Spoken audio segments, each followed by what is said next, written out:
Bâtisseur infatigable, c'est aux Romains que nous devons le mot route, renvoyant la construction d'une voie qui supposait la rupture des obstacles. Nous n'avons de cesse, à travers les siècles, de tracer des routes terrestres, maritimes ou aériennes, nous amenant toujours plus loin, toujours plus vite.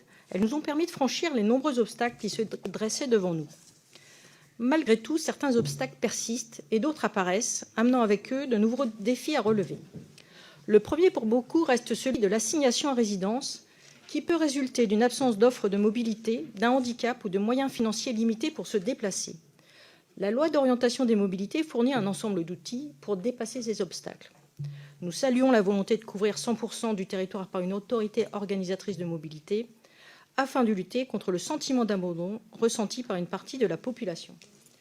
L'ouverture des données de mobilité encadrées en vue de proposer l'offre la plus adaptée grâce à la multimodalité et à une billettique plus intégrée est aussi une bonne chose. Nous le savons, la mobilité physique est celle qui rend possible toutes les autres. Or, nombre d'usagers la vivent au quotidien comme une difficulté, une contrainte. Je pense notamment aux personnes en situation de handicap. Nous nous devons de défendre une véritable mobilité inclusive et solidaire. Au-delà de ce qui est prévu dans la loi mobilité, que ce soit des tarifs préférentiels ou bien l'ouverture des données d'accessibilité, par exemple, nous devons aller plus vite pour rendre nos transports plus accessibles. Je prendrai un exemple qui me tient à cœur, que je connais très bien, c'est celui de ma ville, de la gare de Melun, qui voit sa date de mise en accessibilité sans cesse repoussée. Cet exemple, j'imagine, n'est pas le seul et on doit pouvoir le retrouver dans de nombreux départements. Parlons ensuite du coût des transports, qui pèse lourdement dans le budget des ménages les plus fragiles. Avec le forfait mobilité durable, la loi mobilité permettra aux employeurs de prendre en charge tout ou partie des frais engagés par leurs salariés, ce qui constitue un soutien supplémentaire favorisant de plus les déplacements durables. Cela nous amène au second enjeu, celui lié à l'empreinte écologique de nos déplacements.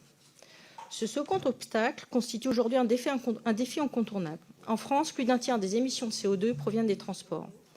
Au-delà de leur impact sur le climat, ils ont un effet direct au quotidien sur la qualité de l'air.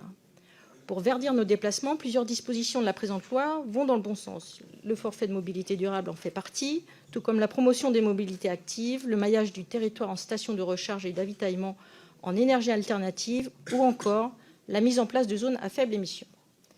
Si de nombreuses mesures sont positives, il n'en reste pas moins que sur certains aspects, nous pouvons être plus ambitieux. Le groupe Mouvement démocrate et apparenté défendra donc des amendements qui assurément permettront de compléter positivement ce projet de loi.